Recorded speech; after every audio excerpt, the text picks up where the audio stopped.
Last night I spoke to President Zelensky to discuss progress that President Trump had made with Russia towards a ceasefire, and I took the opportunity to reaffirm our unwavering support to the people of Ukraine.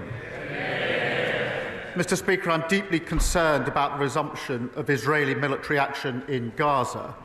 The images of parents carrying their children, young children, to hospitals have emerged over the last few days are truly shocking, alongside the sheer number of people who've been killed.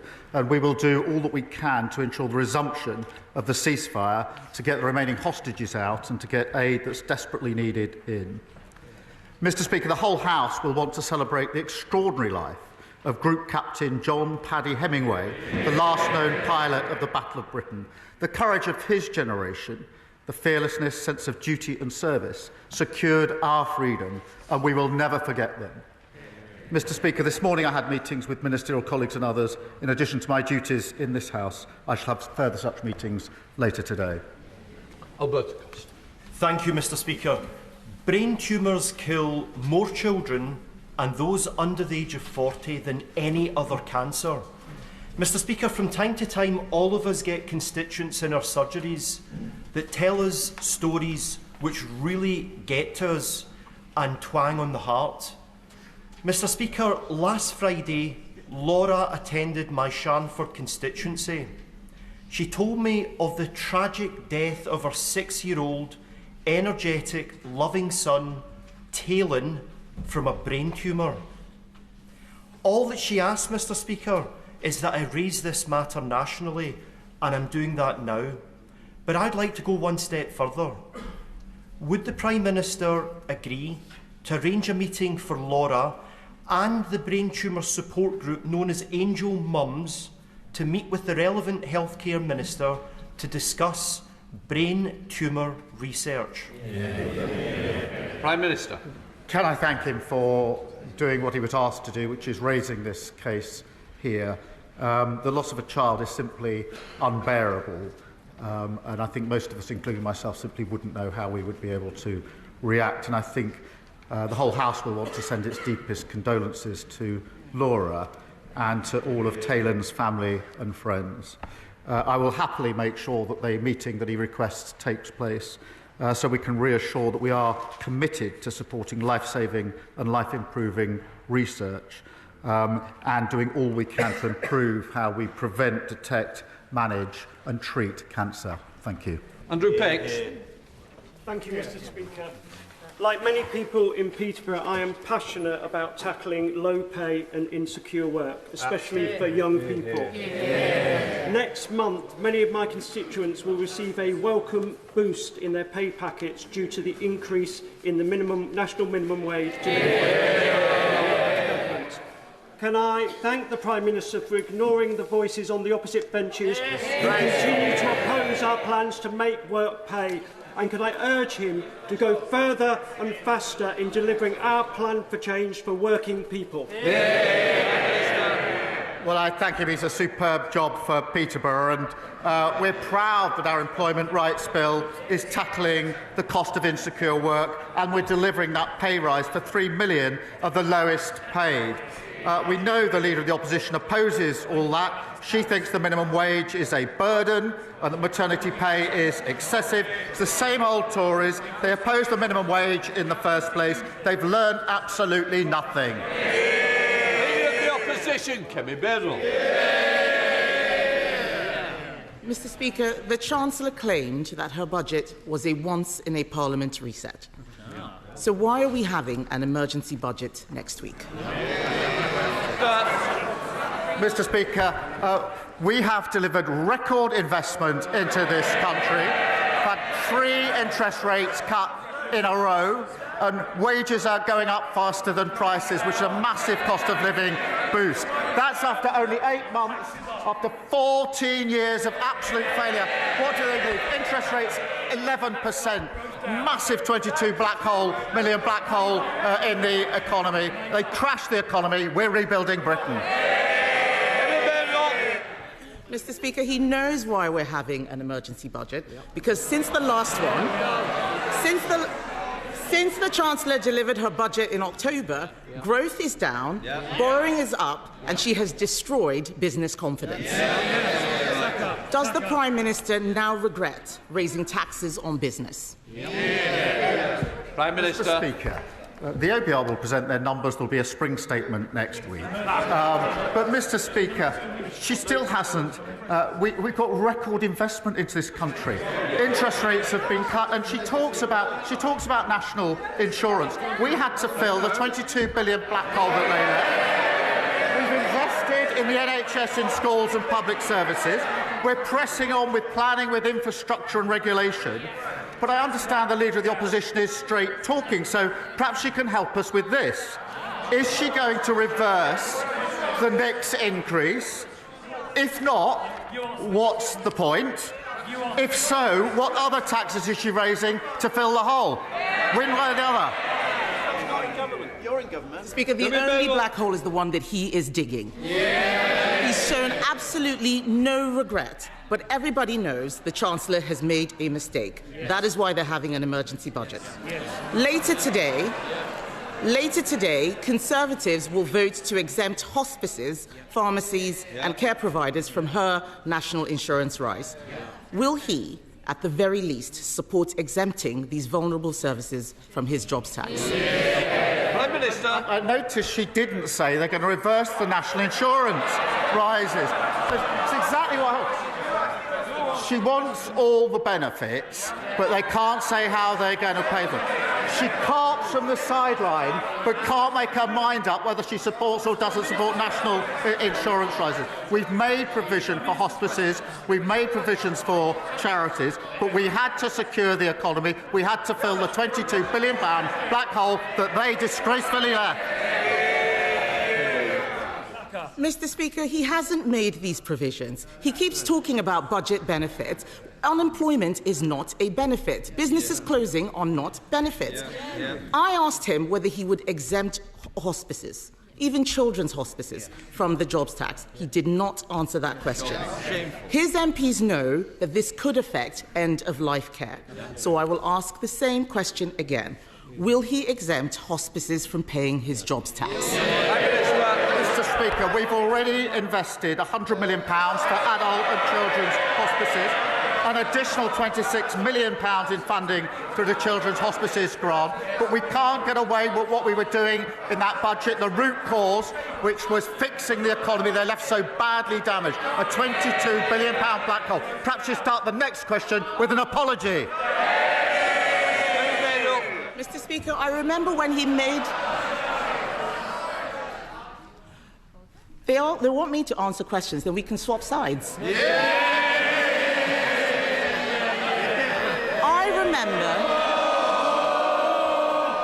I remember when he made that announcement. He's forgotten, because the money he's referring to for hospices is for buildings. It is not for the salaries hit by the jobs tax.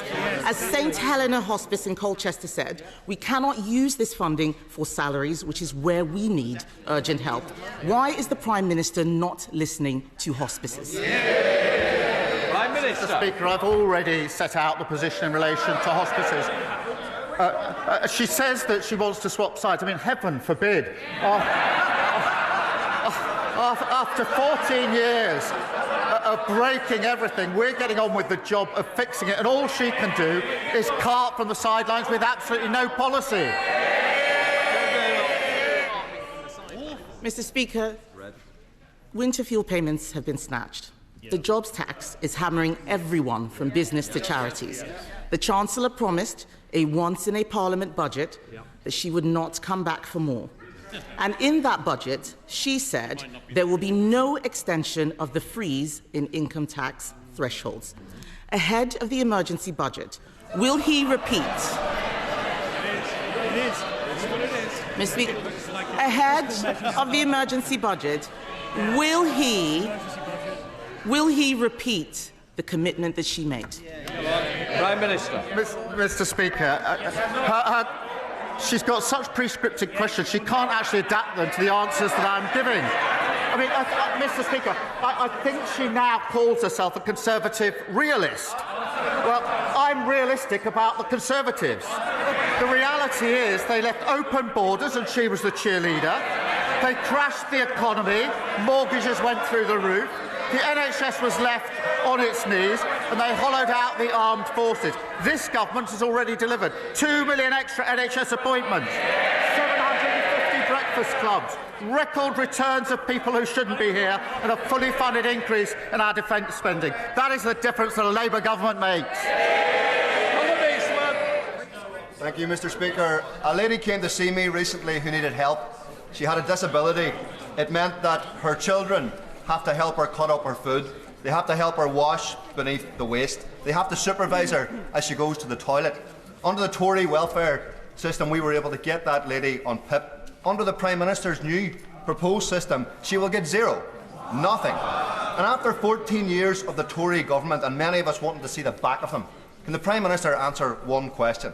What was the point if Labour are going to do this? Prime Minister. Mr. Speaker, I've lived with the impact of disability in our family through my mother and brother all my life. I do understand the human impact of this, but the current system is morally and economically indefensible, and we're right to reform it. And nobody should be defending the broken status quo. We are proceeding on three principles: that if you can work, you should work. If you need help into work, the state should help you, not hinder you. And if you can never work, you must be supported and protected. They are the right principles, but we can't leave the current system as it is. Leader of the Liberal Democrats, Sir Ed Davey. Can I associate myself with the Prime Minister's remarks on Ukraine and Gaza? And can I also pay tribute to Group Captain John Paddy Hemingway and all our heroes from the Battle of Britain? I know that members across this House will, like me, have heard from GPs, dentists, community pharmacists and care homes who are all deeply worried about the impact of the national insurance rise on the services they provide to patients. That's why the House of Lords passed a Liberal Democrat amendment to exempt NHS and care providers. That amendment comes before this House this afternoon, but we're hearing worrying reports that the Prime Minister will order Labour MPs to vote against it. Will the Prime Minister reassure this House and patients across the country that these reports are not true? Prime Minister. Can I start by pointing out that because of the changes we made at that budget, we were able to put record amounts of money into our National Health Service, and vitally important that we did so. And it isn't right to simply oppose the measures we had to take to raise the money and at the same time say, as the Honourable Gentleman does, that he wants the benefits of the increase in funding to the NHS. The two can't sit together. We have already invested an additional £3.7 billion of funding into social care, including £880 million to increase the social care grant. So we are taking steps. But the basic point remains, which is we can't make the investment into the NHS if we don't raise the money. And you can't simply oppose any raising of money and at the same time welcome the money into the NHS. Sir Ed Davey. By that reply, and I hope he and the Chancellor will think about taking money from the NHS ahead of the spring statement and reverse it. Now, Mr. Speaker, I'd like to turn to the issue of illegal hair coursing. Criminal gangs are terrorising rural communities across our country, from Cambridgeshire to Devon, from Oxfordshire to Wiltshire. Men in balaclavas are threatening and abusing farmers as these criminals tear across their fields in 4x4s. Farmers are warning that it's only a matter of time before someone is killed. So does the Prime Minister agree with me that we must act urgently against this appalling criminality? And will he back our calls for a comprehensive rural crime strategy so we can not just stamp out hair coursing, but keep our rural communities safe from all crime? Prime Minister. Well, I'm grateful to him for raising this important issue, and it is a matter of deep concern. We've already developing a rural crime strategy, but we'll happily work with him and others to develop it further. Lawrence Turner. Northfield are deeply concerned about the scourge of knife crime, and I pay tribute to the professionalism of West Midlands Police for their response to these horrendous attacks. But there are still 1,200 fewer police officers and PCSOs in the force than in 2010. A new bid has been submitted to the Home Office for 150 more officers. Will he look at this issue so that the police can do more to keep our streets secure and safe? Prime Minister. Well, can I join him in commending the West Midlands Police for keeping his community safe? We are doubling our investment to £200 million towards the recruitment of 13,000 neighbourhood police, giving every community a named officer to help tackle violent crime. And we're currently working through bids with forces to ensure that we do so, and I'll make sure he gets a meeting with the relevant policing minister to discuss. Conor Denyer. Mr. Speaker, we have a deeply unfair, unequal economic system where vast numbers of people are struggling, yet billionaires are getting richer and richer. Does the Prime Minister really think that the way to tackle this is to put the onus onto older people, children and now sick and disabled people rather than on the shoulders of the super rich with a wealth tax, those people who could most easily afford to pay? And if the Prime Minister uses the phrase difficult choices in his answer, please will he specify difficult choices for whom? Well, Prime Minister. Mr. Speaker, we do have a proportional tax system, and we have raised tax on the wealthiest under this government. But her advice would count for a bit more if their manifesto hadn't been a recipe for £80 billion of extra borrowing. That is to do exactly what Liz Truss did to the economy, and that doesn't help any of the people that she's claiming to support. Mohammed Yazid. Mr. Speaker, I welcome the government's ambitious growth plans for Oxford-Cambridge Arc, which promises to reverse years of decline and transform the eastern region by driving prosperity, creating jobs and delivering much-needed housing. But does the Prime Minister agree with me that the crowning achievement of this plan would be the establishment of a world-class theme park in Bedford Borough? It would transform our local economy, create thousands of new jobs and opportunities, and elevate Bedford as a national hub for leisure and tourism. Prime Minister. Well, he's right to raise this important project, which we are working for. And it's vital that we do unleash the potential of the Oxford-Cambridge corridor and, of course, Bedford by generating growth, jobs and opportunities. And we're doing that by speeding up the delivery of new infrastructure projects, slashing red tape and getting Britain building. Thank you, Mr. Speaker. Many of my constituents have approached me about the inadequate treatment of young people's eating disorders. This year, despite a 13% increase in referrals, the majority of ICBs have cut real-term funding. Currently, as I've seen in my own family and my weekly surgeries, those who reach out for treatment are told, in effect, come back when you're thinner, increasing both the human and financial costs of treatment. Does the Prime Minister agree timely intervention is critical, and will he meet with me to discuss how we fund it? Prime Minister. Well, he's right. Too many people with eating disorders are not getting the treatment that they need. The NHS is expanding eating disorder treatment services with a focus on accessing treatment earlier and closer to home. And we're also providing access to specialist mental health professionals in every school, and I'll make sure that he's kept updated. Paul Davies. Thank you, Mr. Speaker. Labour's flagship crime and policing bill is designed to tackle the rise in antisocial behaviour, theft and shoplifting that has occurred under the Tories. It grants police the power to confiscate disruptive off-road vehicles. This measure will tackle the scourge of off-road bikes in my constituency. Does the Prime Minister agree that we are the party of law and order and that we are fulfilling our commitments? Mr. Speaker, it's totally unacceptable for anyone to feel intimidated or unsafe due to the actions of reckless and selfish individuals.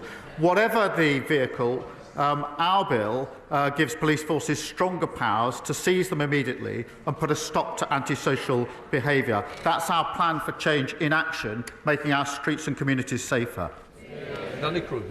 Thank you, Mr. Speaker. After 14 years to get ready, they came into power with no plan to reform welfare. But now, in a panic because of their economic mismanagement, they're cutting benefits for disabled people without consulting them at all. It probably says in his folder that the High Court ruled the Conservatives' consultation was too short, but at least we consulted. They're not consulting at all. So will the Prime Minister explain why he is doing things to disabled people and not with them? No, what it says in my favour is they had 14 years, including five with a majority of... They didn't need to consult, get on with it. They had a majority of 80 for the last 5 years. They're now carping on with some of their ideas. 14 years, and they didn't implement a single one. They simply broke the system. They're in no place to lecture other people. Thank you, Mr. Speaker. According to the charity Shelter, there are more homeless children in my city of Edinburgh than there are in the whole of Wales. That's an appalling legacy of 18 years of SNP government. Does the Prime Minister agree with me there should be no homeless children? And will he work with me, the Scottish Parliament and anyone who'll listen to end child homelessness in Scotland? Well, the situation he describes is an appalling indictment of the SNP record. The party opposite left record homelessness in England. The SNP record is equally shameful, a record number of children in temporary accommodation. Mr. Speaker, we're investing £1 billion to tackle homelessness, we're abolishing no-fault evictions and building 1.5 million new homes. Meanwhile, the SNP have cut their affordable housing budget. They've had the largest settlement since devolution. They've got the power, the money. Now it's time they started delivering. Thank you, Mr. Speaker. This morning, I received an email from Santander informing me that both the Bognor Regis and the Rustlington branches in my constituency are set to close, with 4 other bank branches shutting across the constituency in 2023 alone. The most vulnerable members of our society are being gradually cut off from essential banking services. Small cash-based businesses will also struggle to deposit their takings, faced with the added burden of travelling to Chichester or Worthing, making it even harder for them to operate. So what decisive action is the Prime Minister taking to guarantee that people and businesses in my constituency and across the country are not left without access to cash and vital banking services? Mr. Speaker, we are rolling out 350 banking hubs across all communities, and I'll happily arrange for her to have a meeting with the Minister to discuss how that might affect her constituency.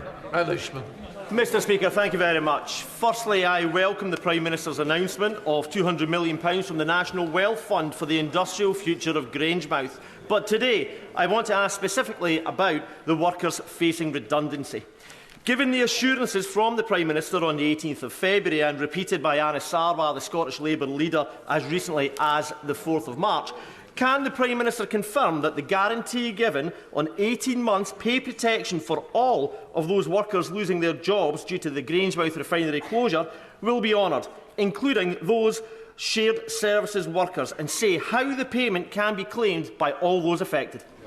Prime Minister. Well, Mr. Speaker, Petroenius have said that every employee made redundant will get 18 months full pay.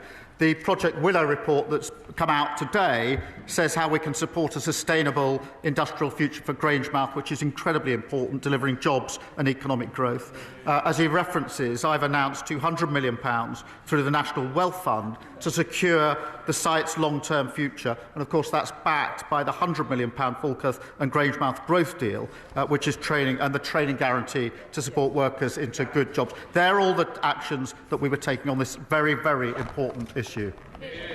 Nick Timothy. Thank you, Mr. Speaker. Today, the House of Lords considers the Infected Blood Compensation Scheme regulations, which diverge from the proposals of the inquiry report and the government response. The regulations introduce new exclusions, treat victims inconsistently and downgrade some previously agreed awards, such as that to my constituent Owen Saville. Will the Prime Minister remember the promise made to victims like Owen and think again? Well, the victims of this scandal have suffered unspeakably, and I'm pleased that at the budget we set aside the £11.8 billion to compensate them in relation to this appalling scandal. I would gently point out that the party opposite was committed rightly to this compensation but didn't provide a single penny in the column to pay for it. The Infected Blood Compensation Authority has been established and began to make payments last year. Over £1 billion interim payments have been made, and we do remain completely committed to cooperating with the inquiry and acting on its recommendations. Elise Midgley. Thank you, Mr. Speaker. Everyone is talking about Adolescence, the series by Knowsley's own Stephen Graham and Christine Tamarco. It highlights online male radicalisation and violence against girls. The creators of the show are calling for screenings in Parliament and schools to spark change. So will the Prime Minister back this campaign to counter toxic misogyny early and give young men the role models they deserve? Yeah. Prime Minister. Yes, and at home we are watching Adolescence with our children. I've got a 16-year-old boy and a 14-year-old girl, and it's a very, very good documentary to watch, or drama. This violence carried out by young men, influenced by what they see online, is a real problem. It's abhorrent, and we have to tackle it. We are putting in specialist rape and sexual offences teams in every police force, doing work on the 999 calls. But this is also a matter of culture that I think it's important that across the whole House we tackle this emerging and growing problem. Helen Maguire.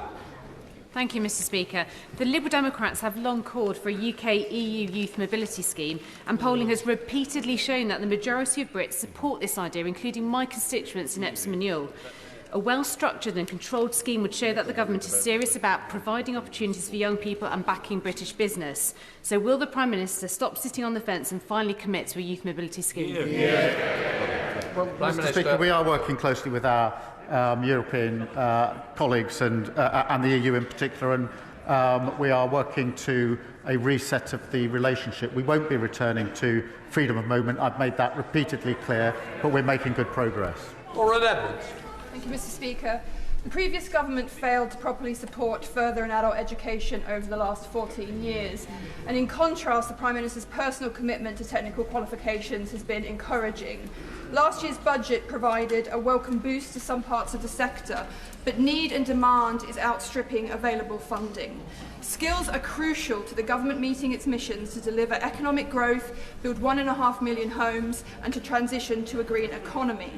Can the Prime Minister provide reassurance that the funding model will be reviewed so that we won't see colleges having to turn people away who want to gain the skills that our country so desperately needs? Prime Minister. Well, she's right. Further education plays a critical role in giving young people the skills and confidence that they need, and of course the training we need for the future. We are investing £400 million on education for 16 to 19-year-olds this year, and our levy-funded growth and skills offer will create jobs in key industries, and I can assure her that the funding will deliver enough places for young people. John Cooper. Speaker, thank you. Large spending announcements for defence would make you think that Britain is marching us to war, but the MOD is bimbling along with procurement systems better designed for peacetime. Will the Prime Minister use his good offices to bring British industry into this fight, and quickly? Prime Minister. Yes, but they did leave a bit of a mess that we are clearing up, having hollowed out our armed forces and having not made the necessary investment that we needed in our defence. We've announced the largest sustained increase since the Cold War of 2.5% by 2027 and 3% in the next Parliament, subject to economic circumstances. So yes, we are getting on with the job and clearing up the mess that they left. Thank Thank you, Mr Speaker. My constituency, Stratford and Bow, has the greatest number of high-rise buildings with dangerous cladding in the country. On Friday, I visited Stratford Fire Station. Our brilliant local firefighters told me that 77 high-rise buildings in Newham and 165 high-rise buildings in Tower Hamlets are covered in hazardous materials, many of them deemed unsafe. Thousands of my constituents have been calling for justice for years.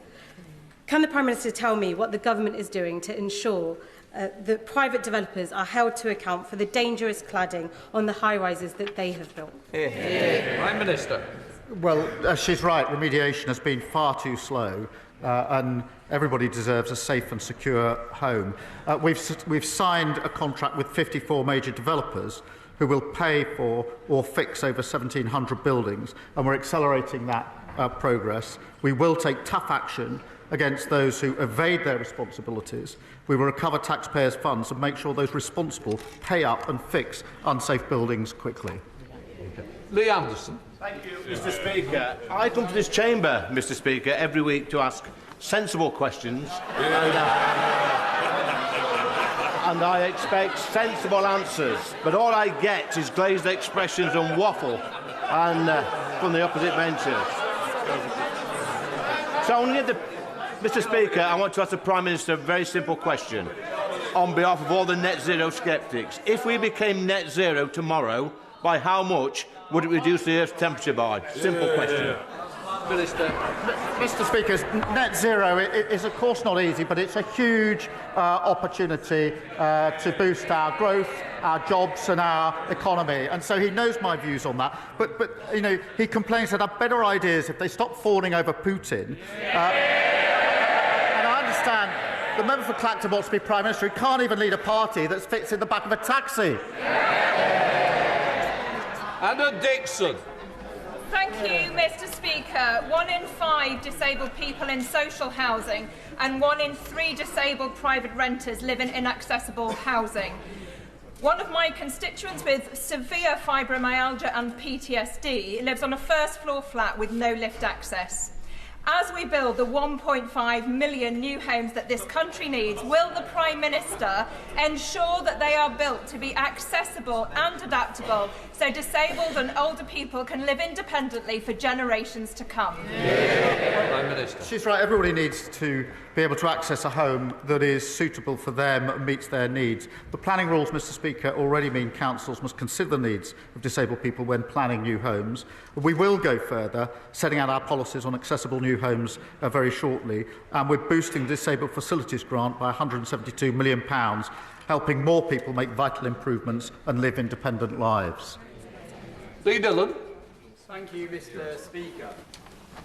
Despite Ukraine being the victim in Russia's illegal aggression, President Zelensky has shown leadership to his people by committing to the US plans for a ceasefire. However, it's clear that Putin is playing for time and still carrying out daily attacks on Ukrainian people. So, Prime Minister, is now not the time to take those frozen Russian assets, to seize them, to give them to the Ukrainian people, to strengthen their hand at the negotiating table and to punish Russian aggression? Minister. Well, on both points, I spoke to President Zelensky last night following the discussions yesterday to discuss the way forward. On the wider question of the assets, look, it's complicated, but we're working with others to see what is possible, but it isn't straightforward. Ewan Steinbank. Mr Speaker, the release of Project Willow today is a step forward in securing good jobs and an industrial future for Grangemouth. However, the Government needs to work at pace to ensure the recommendations in Willow are acted upon. Can the Prime Minister outline what steps he will be taking to ensure barriers to a rapid transition at Grangemouth are removed and investment is progressed as quickly as possible? Well, I'm very grateful for him for raising Grangemouth again the second time in this session, and that's because it's centrally important. He'll have heard what I had to say about the projects that we're looking at to ensure the long-term future of Grangemouth, the interim measures that are being taken, and, of course, the £200 million of the Wealth Fund that I announced just a few weeks ago. Sir John Hayes. Thank you, Mr Speaker. Prime Minister and I disagree about much. The family farm tax, the NI jobs tax, and the cutting with the fuel payments, but we surely agree that the common good is built on public order. Crossbows in the hands of killers cost lives. They cost the lives of 3 innocent women last year.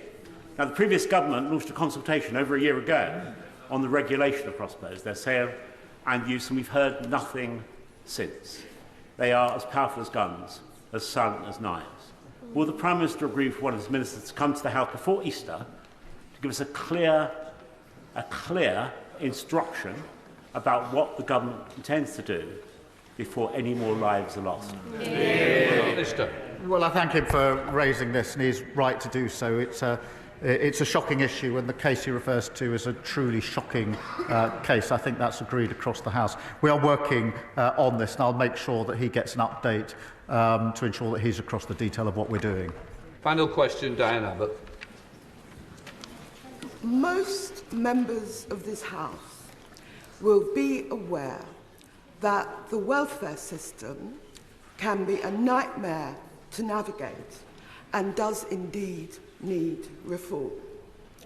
But could we have less of this rhetoric about his £5 billion package of disability benefits, so-called reform, being moral? There is nothing moral about cutting benefits for what may be up to 1 million people.